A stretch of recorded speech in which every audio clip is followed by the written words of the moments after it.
Hi guys, welcome to stock brains. My name is Ayush और आज इस वीडियो में हम लोग बात करने वाले हैं basics of cycle analysis chapter के बारे में। इस वीडियो में हम लोग समझेंगे कि एनुअल साइकिल्स कैसे साइकिल थ्योरी को कंफर्म करती हैं। फिर उसके बाद हम लोग ऐसी मेथड्स की बात करेंगे जिससे आप साइकिल के डेटा को डी ट्रेन कर सकते हैं। आप प्राइस डेटा को डी ट्रेन करके कैसे साइकिल का पता लगा सकते हैं, हम उसको समझेंगे। फिर उसके बाद मैं आपको कुछ कॉमन सीजनल टूल्स के बारे में बताऊंगा और लास्टली मैं आपको ऐसी नोटेबल इकोनॉमिक साइकिल्स के बारे में बताऊंगा जो कि बहुत इंपॉर्टेंट है। आपको एज अ ट्रेडर और एज ए एनालिस्ट ये सारी साइकिल्स के बारे में पता होना चाहिए और ये एग्जाम के पॉइंट ऑफ व्यू से भी इम्पॉर्टेंट है। तो ये इकोनॉमिक साइकिल आई थिंक सबसे ज़्यादा इंपॉर्टेंट चीज़ है when it comes to this cycle chapter. और एग्जाम में ऐसे बहुत सारे क्वेश्चंस आ सकते हैं इकोनॉमिक साइकिल के अंदर से। सो हम इस पे थोड़ा सा ज़्यादा फोकस करने वाले हैं। अब दोस्तों, सबसे पहले हम लोग ये समझते हैं कि नेचुरल साइकिल्स क्या होती हैं। अब हमने अपने पिछले वीडियो में बात करी थी फिक्स्ड साइकिल्स के बारे में। फिक्स्ड साइकिल्स जो होती हैं दोस्तों, उनका जो टाइम पीरियड है वो फिक्स्ड होता है। मतलब अगर एक साइकिल आपकी 60 वीक की है, अगर पहली साइकिल आपकी 60 वीक की है तो जो अगली साइकिल होगी ना वो भी 60 वीक की ही होगी। तो वहां पे जो टाइम पीरियड रहता है वो फिक्स होता है। लेकिन नेचुरल साइकिल्स में ऐसा नहीं होता। हालांकि वो ट्रेडिशनल फिक्स्ड साइकिल के अंदर ही होती हैं, लेकिन जो हमारा नेचर होता है, जो हमारा एनवायरनमेंट होता है वो डिक्टेट करता है टाइम पीरियड को। जो हमारी नेचुरल साइकिल्स होती हैं उसमें हो सकता है आपकी एक साइकिल जो है वो 6 महीने की हो, लेकिन अगली साइकिल आपकी 8 महीने की हो। तो वहां पे टाइम पीरियड जो है ना वो फ्लक्चुएट हो सकता है। और यही डिफरेंस है नेचुरल साइकिल्स और फिक्स साइकिल्स के बीच में।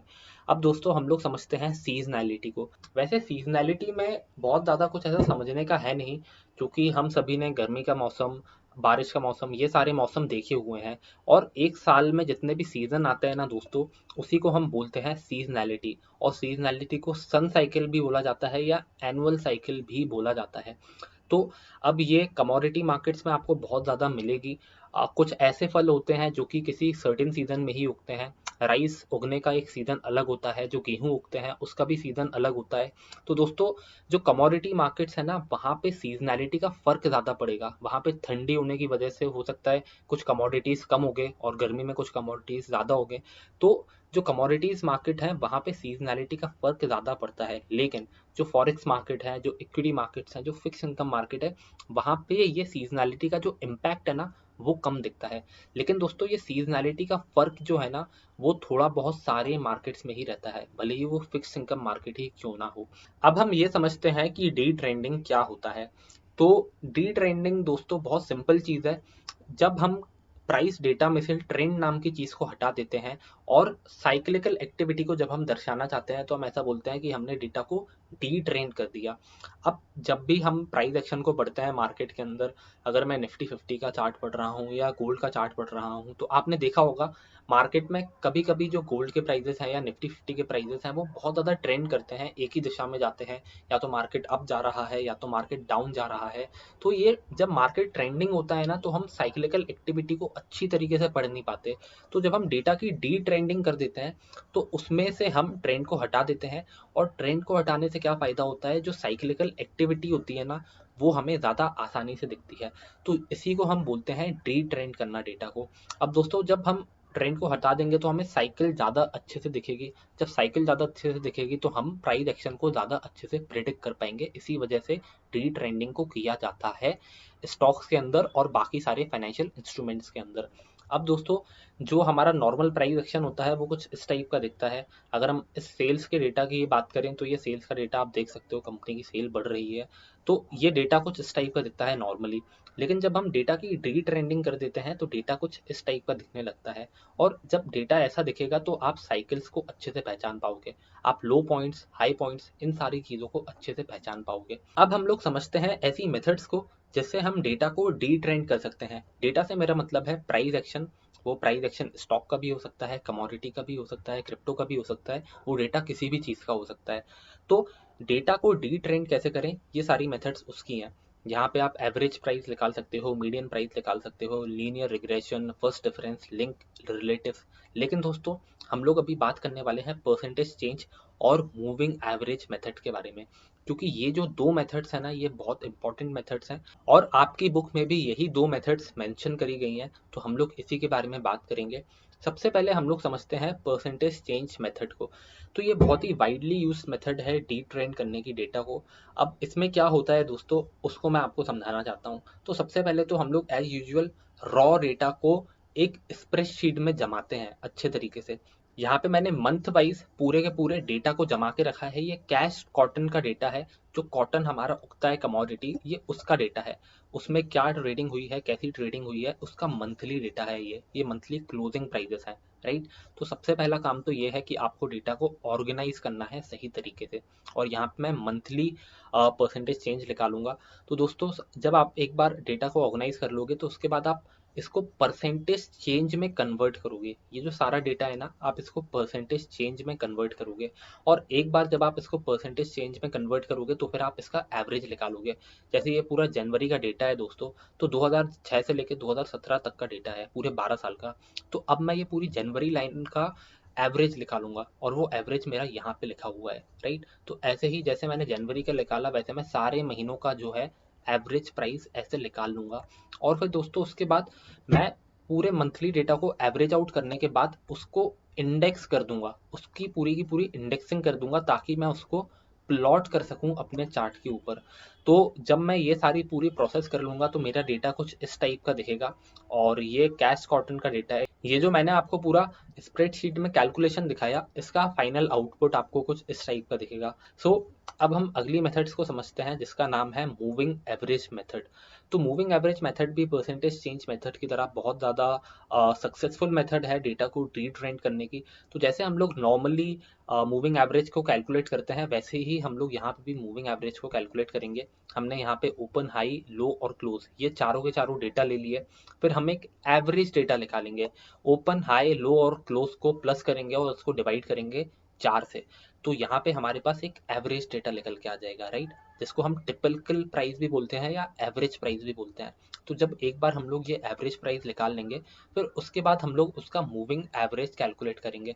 तो हमें रॉ डेटा को जमाना है और फिर उसके बाद उसका मूविंग एवरेज निकालना है। फिर दोस्तों हम लोग उसी डेटा की इंडेक्सिंग कर देंगे। अब हम लोग इसका मीन भी निकाल सकते हैं, ये सारा जो डेटा है, और हम लोग इसका मीडियन भी निकाल सकते हैं। और दोनों तरीके से हम लोग जो है मूविंग एवरेज की लाइन प्लॉट कर सकते हैं। आप मीन मेथड को चाहो तो उसको भी यूज़ कर सकते हो, मीडियन को चाहो उसको भी यूज़ कर सकते हो। लेकिन मूविंग एवरेजेस में बेसिकली मीन का ही ज़्यादा यूज़ किया जाता है, मीडियन का यूज़ ज़्यादा नहीं किया जाता। तो आप इस टाइप से इंडेक्स कर दोगे डेटा को, ताकि आप उसको प्लॉट कर सको। और अगर आप परसेंटेज चेंज वाली मेथड को प्लॉट करोगे तो वो कुछ इस टाइप की दिखेगी, और जो मूविंग एवरेज की मेथड है वो कुछ इस टाइप की दिखेगी। जो मैंने डेटा यूज़ किया है इन दोनों मेथड्स में, वो दोस्तों हमारा कैश कॉटन का ही डेटा है, सेम डेटा है यहाँ पे। और अगर आप इस सेम डेटा को प्लॉट करोगे तो वो कुछ इस टाइप का दिखेगा। ज़्यादा फर्क नहीं दिख रहा मुझे तो, और ज़्यादा फर्क एक्चुअल में है भी नहीं। तो दोनों ही मेथड से आपको साइक्लिकलिटी के बारे में अच्छे से समझ हो जाएगी। उम्मीद करता हूँ ये चीज़ आपको समझ में आई होगी। ऑल्दो ये चीज़ बहुत इंपॉर्टेंट नहीं है, लेकिन फिर भी मैंने आपको समझा दिया क्योंकि ये आपकी बुक में मेंशन्ड है। अब दोस्तों हम लोग समझते हैं नोटेबल इकोनॉमिक साइकिल्स के बारे में। अगर साइकिल्स के चैप्टर में से आपको कोई चीज़ आने वाली है तो दोस्तों वो चीज़ है ये चीज़ सबसे ज़्यादा इंपॉर्टेंट चीज़ है साइकिल के चैप्टर्स में। जो दोनों चैप्टर्स हमने साइकिल के कवर किए, उसमें से सबसे ज़्यादा इंपॉर्टेंट चीज़ जो है वो यही है। तो इस पे आपको अपना सबसे ज़्यादा फोकस करना है। सबसे पहले हम लोग बात करते हैं कॉन्ट्राटिव वेव साइकिल के बारे में। इसका जो ड्यूरेशन है वो 52 से 53 ईयर्स का है ऑन एन एवरेज। तो ये बहुत ही लॉन्ग टर्म साइकिल है। और जाहिर सी बात है, साइकिल इतनी ज़्यादा लॉन्ग टर्म है तो आपके जैसे और मेरे जैसे लोगों के लिए डेटा को कलेक्ट करना और उसको एनालाइज करना बहुत ज़्यादा डिफिकल्ट हो जाता है। और इसी वजह से कुछ लोग डाउट भी करते हैं इसकी एफिशिएंसी को। पर ये साइकिल बहुत ज़्यादा इंपॉर्टेंट साइकिल है। और ये वाली जो साइकिल है ना, ये आपकी एग्जाम में आ सकती है। तो प्लीज़ इसको अच्छे से पढ़िएगा। इसको हम सुपर साइकिल या के वेव्स भी बोलते हैं। तो अगर आपके एग्जाम में ऐसा क्वेश्चन आता है कि सुपर साइकिल बताओ, कि सुपर साइकिल की ड्यूरेशन क्या होती है, तो आपको 50 टू 50 ईयर्स उसमें डालना पड़ेगा। हो सकता है वो लोग कॉन्ट्राटिव वेव साइकिल को के वेव्स भी बोलें, तो आपको वहाँ पे भी इसकी ड्यूरेशन बतानी पड़ेगी। तो ये जो ड्यूरेशन है ना साइकिल्स की, ये सबसे ज़्यादा इंपॉर्टेंट चीज़ है। आपको हर एक साइकिल की ड्यूरेशन के बारे में बिल्कुल रट लेना चाहिए, क्योंकि ये चीज़ एग्जाम में आती है। और मुझे पता है आप लोग इस चीज़ को ज़्यादा प्रैक्टिकली अप्लाई कर नहीं पाओगे, तो आपके पास कोई और ऑप्शन नहीं है। यहाँ पे आपको थोड़ा सा रटना पड़ेगा। तो जो साइकिल के पीरियड्स हैं, प्लीज़ इसको याद कर लीजिएगा। जैसे कॉन्ट्राडिव वेव साइकिल का पीरियड क्या है, 50 टू 53 ईयर्स। यहाँ पे जो बाकी सारी साइकिल्स हैं जैसे Kuznets cycle, Juglar cycle, presidential cycle, ये वाली प्रेसिडेंशियल साइकिल भी इंपॉर्टेंट है। तो ये सारी जो साइकिल्स मैंने मेंशन करी है ना, ये कितने साल की होती हैं, बस आपको ये चीज़ याद रखनी है और यही चीज़ सबसे ज़्यादा इंपॉर्टेंट है। और हो सकता है बाकी सारी 2-3 चीज़ें और भी ये लोग पूछ लें आपसे। तो जैसा हम लोग कॉन्ट्राडिव साइकिल के बारे में बात कर रहे थे, ये वाली जो साइकिल है ना दोस्तों, ये बहुत ज़्यादा समय से चल रही है हमारी, राइट। ये जो सन 1800 है, इससे भी पहले से कुछ लोग इसको मेजर कर रहे हैं, इसका एनालिसिस कर रहे हैं दोस्तों। और ये वाली जो साइकिल है ना आपकी, ये आपकी इंटरेस्ट रेट में भी मिल जाएगी, आपकी कमोडिटी में भी मिल जाएगी, इक्विटीज में भी मिल जाएगी। तो ये मल्टीपल मार्केट्स में आपको कॉन्ट्राडिव वेव साइकिल मिलती है। इसी वजह से ये one of the most important cycle है, लेकिन ये काफ़ी लॉन्ग टर्म है। अब यहाँ पे 4 पीरियड होते हैं इस साइकिल में। पहला जो पी है हमारा, उसका मतलब है प्रॉस्पेरिटी, आर का मतलब है रिसेशन। तो प्रॉस्पेरिटी में आप देख सकते हो मार्केट ऊपर जा रहा है, फिर रिसेशन में मार्केट नीचे जा रहा है। और जब डिप्रेशन का पीरियड आता है तो मार्केट एकदम ही नीचे चला जाता है, लो के आसपास आ जाता है। जैसा 1929 में डिप्रेशन आया था, बिल्कुल वैसा ही सिचुएशन आ जाती है इस साइकिल के हिसाब से। फिर जो ई वाला पॉइंट है हमारा, उसमें इम्प्रूवमेंट होता है। तो ये PRDE, इस टाइप से ये पूरी की पूरी साइकिल हमारी डिफाइन करी गई है। तो यहाँ पे आप देख सकते हो अलग अलग साइकिल को इन लोगों ने अलग अलग नाम भी देके रखे हैं। तो ये वाली जो साइकिल है ना दोस्तों, ये बेसिकली एक कंसेप्ट पे बेस्ड है। पहले स्टीम इंजन चला करते थे, तो जो इकोनॉमी थी वो स्टीम इंजन से चला करती थी। फिर स्टील आ गया रेलवे का, तो फिर उससे चलने लगी इकोनॉमी, रेलवे और स्टील की वजह से। फिर उसके बाद इंजीनियरिंग, केमिस्ट्री, इलेक्ट्रिकल, ये सारी जो फील्ड्स हैं, इसमें ज़्यादा डेवलपमेंट हुआ, तो इकोनॉमी में इन सारे सेक्टर्स का ज़्यादा रोल बढ़ गया। फिर पेट्रोकेमिकल्स, ऑटोमोबाइल्स आए, फिर आईटी सेक्टर आया हमारा। और आईटी का सेक्टर हमारे पूरे मार्केट को ड्राइव करने लगा ऊपर और नीचे की तरफ। तो ये वाला जो साइकिल है दोस्तों, ये बेसिकली एक थीम पे डिपेंडेंट होता है, एक ऐसी थीम जिससे हमारी पूरी की पूरी इकोनॉमी चलती है। ये वाला जो चार्ट मैंने लगा के रखा है, ये S&P 500 का चार्ट है। तो आप देख सकते हो ये वाला चार्ट एकदम रियल चार्ट है, राइट। उम्मीद करता हूँ आपको ये वाली चार्टिंग जो है वो समझ में आई होगी। अब दोस्तों हम लोग बात करते हैं कुजनेट साइकिल्स के बारे में। तो कुजनेट साइकिल्स की जो ड्यूरेशन है वो 15 से 20 साल होती है। ये चीज़ आप लिख लीजिएगा, नोट बना लीजिएगा, हर एक साइकिल का ड्यूरेशन आपसे पूछा जाएगा एग्जाम में। अब दोस्तों कुजनेट साइकिल को बिल्डिंग साइकिल भी बोला जाता है या इंफ्रास्ट्रक्चर साइकिल भी बोला जाता है, क्योंकि ये वाली जो साइकिल है ना, ये रियल एस्टेट मार्केट में ज़्यादातर ऑब्जर्व करी जाती है। जो रियल एस्टेट मार्केट में बूम और बस्ट होता है, उसके ऊपर ये कुजनेट साइकिल आधारित है और इसका टाइम ड्यूरेशन 15 से 20 साल है। अब दोस्तों जो जगलर साइकिल है, उसका टाइम ड्यूरेशन 7 से 11 साल के बीच में है अप्रोक्सीमेटली। और इसको फिक्स्ड इन्वेस्टमेंट साइकिल बोला जाता है। क्यों? क्योंकि ये बॉन्ड मार्केट को ज़्यादातर कवर करती है। तो जगलर साइकिल के हिसाब से जो साइकिल्स हैं हमारी, जो क्राइसिस वगैरह होते हैं, ये सारी पीरियोडिकल चीज़ है, ये रैंडम नहीं है, राइट। तो ऐसा माना जाता है जगलर साइकिल के हिसाब से कि जो फिक्स इन्वेस्टमेंट है या जो हमारा बॉन्ड मार्केट है, वहां पे हम बूम और बस्ट पैटर्न को पहचान सकते हैं जगलर साइकिल का इस्तेमाल करके। अब दोस्तों हम लोग बात करते हैं प्रेसिडेंशियल साइकिल के बारे में। प्रेसिडेंशियल साइकिल को 4 ईयर इलेक्शन साइकिल भी बोला जाता है यूएसए की। और ये presidential cycle one of the most important topic है हमारी साइकिल चैप्टर का। आपके एग्जाम में प्रेसिडेंशियल साइकिल से क्वेश्चंस आने के बहुत ज़्यादा चांसेस हैं, तो प्लीज़ इसको अच्छे से पढ़ के जाइएगा आप लोग अपने एग्जाम में। अब दोस्तों ये जो प्रेसिडेंशियल साइकिल है ना, इसको हम लोग 4 ईयर इलेक्शन साइकिल भी बोलते हैं यूएसए की। ऐसा क्यों? क्योंकि यूएसए में हर 4 साल में एक बार इलेक्शन होता है। और उस 4 साल के इलेक्शन में कभी कभी जो यूएस के प्रेसिडेंट है ना, वो बदल जाते हैं। और ये जो प्रेसिडेंशियल इलेक्शन होता है ना, इसका बहुत ही प्रिडिक्टेबल इम्पैक्ट होता है अमेरिकन इकोनॉमिक पॉलिसीज पे और अमेरिकन मार्केट्स के अंदर। अगर आप S&P 500, जो कि अमेरिका का इंडाइस है, अगर आप उसको सही तरीके से ट्रैक करोगे तो आप पाओगे कि जो तीसरा साल होता है ना प्रेसिडेंट की टर्म का, उस समय मार्केट बहुत ज़्यादा बढ़ता है। ये जो चीज़ें मैंने आपको बताई, ये मैं अपने मन से नहीं बोल रहा हूँ, ये सारी चीज़ों के ऊपर बैक टेस्टिंग करी गई है। और ये सारी बैक टेस्टिंग करने के बाद ही ये प्रेसिडेंशियल साइकिल जो है वो निकल के आई है। अब दोस्तों हम लोग ये यूएस की साइकिल के बारे में क्यों बात कर रहे हैं? तो दोस्तों इसका रीज़न ये है कि जो यूएसए का मार्केट है ना, वो दुनिया का सबसे बड़ा मार्केट है। और अगर यूएसए के मार्केट में कोई भी चीज़ का इम्पैक्ट पड़ता है ना, तो उस चीज़ का जो इम्पैक्ट है वो पूरी दुनिया भर के मार्केट्स में आपको देखने को मिलेगा। अगर यूएसए के मार्केट अच्छा परफॉर्म कर रहे हैं, तो पूरी दुनिया के मार्केट अच्छा परफॉर्म करेंगे। और अगर यूएसए के मार्केट बेकार परफॉर्म कर रहे हैं, तो उसका इम्पैक्ट वर्ल्ड मार्केट पे भी पड़ेगा। आप 2008 का फाइनेंशियल क्राइसिस ही देख लीजिए। यूएसए का मार्केट जो है उसको सबसे ज़्यादा इम्पैक्ट हुआ था, लेकिन जो उसका इम्पैक्ट है ना वो दूसरी कंट्रीज को भी दिखा था।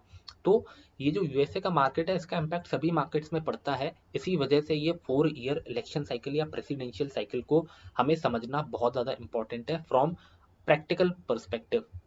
तो आप लोग ये वाले चार्ट में देख सकते हो कि ईयर 1, ईयर 2, ईयर 3 और ईयर 4 इन चारों साल के एवरेज रिटर्न के बारे में आपको बताया जा रहा है। जब भी नया प्रेसिडेंट इलेक्ट होता है उस समय पहले साल कैसा मार्केट परफॉर्म करता है, दूसरे तीसरे चौथे साल कैसा मार्केट परफॉर्म करता है, उसके रिटर्न्स जो हैं वो यहाँ पे प्लॉट किए गए हैं। तो आप देखोगे कि पहले साल का जो एवरेज परफॉर्मेंस है वो 5.13% है, दूसरे साल का एवरेज रिटर्न जो है वो 4.49% है, जो कि सबसे ज़्यादा कम है। आप देख लो, चारों साल का मिला लो, सबसे ज़्यादा कम है यहाँ पे। अब जो तीसरे साल का रिटर्न है ना वो सबसे ज़्यादा है 13.46%, और चौथे साल का भी एवरेज रिटर्न ठीक ठाक है। अब दोस्तों सवाल ये आता है कि ये ईयर 2 का एवरेज रिटर्न इतना कम क्यों है। तो दोस्तों जब प्रेसिडेंट हमारे नए नए आते हैं यूएस के, तो वो पहले साल तो ठीक ठाक इकोनॉमिक पॉलिसीज ले आते हैं, लेकिन दूसरे साल वो बोलते हैं यार कि इतना ज़्यादा इकोनॉमिक पॉलिसीज लाने की ज़रूरत नहीं है, सब कुछ बढ़िया तो चल रहा है तो चलने दो। तो वो ज़्यादा पॉलिसीज ईयर 2 में लाते नहीं है, ऐसा लॉजिक लोग बताते हैं, ऐसा लॉजिक काफ़ी सारी बुक्स बताती हैं। तो जो ऑन एन एवरेज हमारे यूएस के प्रेसिडेंट होते हैं वो सेकेंड ईयर में ज़्यादा इकोनॉमिक पॉलिसीज नहीं लाते, ज़्यादा रिफॉर्म नहीं करते, इसी वजह से जो मार्केट के रिटर्न्स हैं वो बहुत कम होते हैं। लेकिन जैसे ही तीसरा साल आता है तो यूएस के प्रेसिडेंट जो सरकार होती है वहाँ की, उसे रियलाइज़ होता है कि यार अच्छा काम करना पड़ेगा, अगर अच्छा काम नहीं करेंगे तो जनता हमें वोट नहीं देगी। इसी वजह से जो तीसरा साल होता है उस समय जो है यूएस के प्रेसिडेंट या यूएस की जो सरकार होती है वो काफ़ी सारे अच्छे इकोनॉमिक रिफॉर्म्स लाती है। इसी वजह से जो एवरेज रिटर्न होता है ना वो बढ़ जाता है। 13.46% ईयर 3 का एवरेज रिटर्न रहा है हिस्टोरिकली यूएस मार्केट्स का। और फिर जब ईयर 3 में काफ़ी सारे इकोनॉमिक रिफॉर्म्स लाए जाते हैं तो उसका इम्पैक्ट यहाँ पे दिखने लगता है, लेकिन ईयर 4 में ज़्यादा कुछ सरकार कर नहीं पाती क्योंकि ऑलरेडी जो उसको करना रहता है वो ईयर 3 में कर चुकी होती है। तो ईयर 4 में भी हम लोग बहुत ज़्यादा अच्छे परफॉर्मेंस नहीं देख पाते। तो ईयर 3 में आपके बेस्ट रिटर्न आएंगे और ईयर 2 में आपके वर्स्ट रिटर्न आएंगे ऑन एन एवरेज, ऐसा बताती है हमारी प्रेसिडेंशियल साइकिल। इससे आपको क्वेश्चंस आ सकते हैं तो प्लीज़ रेडी रहिएगा, अच्छे से पढ़िएगा इस प्रेसिडेंशियल साइकिल को। अब दोस्तों हम लोग बात करते हैं किचन साइकिल के बारे में, जिसकी टाइम ड्यूरेशन 40 मंथ या 3.5 साल की होती है, और इसको इन्वेंट्री साइकिल भी बोला जाता है। क्यों? क्योंकि ये एनालाइज करती है कि जो यूएस की कंपनीज हैं या वर्ल्ड वाइड जो कंपनीज हैं उनकी इन्वेंट्री क्या है। अगर इन्वेंट्री ज़्यादा है तो इसका मतलब ये है कि ज़्यादा सेल नहीं हो रही है, और इन्वेंट्री कम है तो इसका मतलब ये है कि सेल बहुत ज़्यादा हो रही है। तो जब इन्वेंट्री बढ़ जाएगी तो ये एक ऐसा इंडिकेशन देगा कि यार हो सकता है कि मार्केट जो है ना वो गिर जाए। और जब इन्वेंट्री कम है लोगों के पास, मतलब कंपनीज के पास, तो ऐसा माना जाता है कि यार अब हो सकता है मार्केट में बूम आ जाए, क्योंकि अब इन्वेंट्री नहीं है मैन्युफैक्चरर्स के पास और वो ज़्यादा प्रोडक्ट्स को मैन्युफैक्चर कर सकते हैं। ज़्यादा प्रोडक्ट्स को मैन्युफैक्चर करेंगे तो ज़्यादा सेल कर पाएंगे। तो ये किचन साइकिल जो है वो इन्वेंट्री पे ज़्यादा फोकस करती है, और इसकी ड्यूरेशन 3.5 साल की है, बस आपको इतना ही याद रखना है। अब दोस्तों हम लोग बात करते हैं सीक्वेंसेस के बारे में। तो सीक्वेंस और नॉन लीनियर साइकिल ये क्या होती हैं इसको हम लोग समझते हैं। तो बेसिकली दोस्तों ये भी टाइम बेस्ड पैटर्न होते हैं, लेकिन ये कंफर्म नहीं करते हमारी फिक्स साइकिल्स को। अब आपको पता होगा कि फिक्स साइकिल्स में क्या होता है। फिक्स साइकिल में अगर पहली साइकिल हमारी 40 हफ्ते की बनी है तो दूसरी साइकिल भी 40 हफ्ते की बनेगी, राइट। लेकिन जो हमारी नॉन लीनियर साइकिल होती है ना उसमें भी टाइम का फैक्टर होता है, लेकिन वो टाइम का फैक्टर फिक्स्ड नहीं होता। जैसे कि अगर आप कुछ कॉमन नॉन लीनियर साइकिल्स को देखोगे तो उसमें फिबोनाची, लूकस, स्पाइरल, कैलेंडर, बेनर, ये सारी नॉन लीनियर साइकिल्स आती हैं। तो फिबोनाची जो है ना दोस्तों वो टाइम पे आधारित होता है, लेकिन वो फिक्स नहीं होता टाइम। इसी वजह से हम लोग इसको नॉन लीनियर साइकिल भी बोलते हैं। तो उम्मीद करता हूँ आपको ये सीक्वेंस या नॉन लीनियर साइकिल समझ में आया होगा। Thank you for watching this video. अगर कोई सवाल है आपका तो प्लीज़ कमेंट करें हमें वीडियो के नीचे। आप हमें फॉलो कर सकते हो इंस्टाग्राम पे, अगर आपका कुछ पर्सनल सवाल हो तो आप वो भी पूछ सकते हो मेल करके इंस्टाग्राम पे। And please don't forget to follow our YouTube channel stock brains. Thank you for watching this video, see you next time.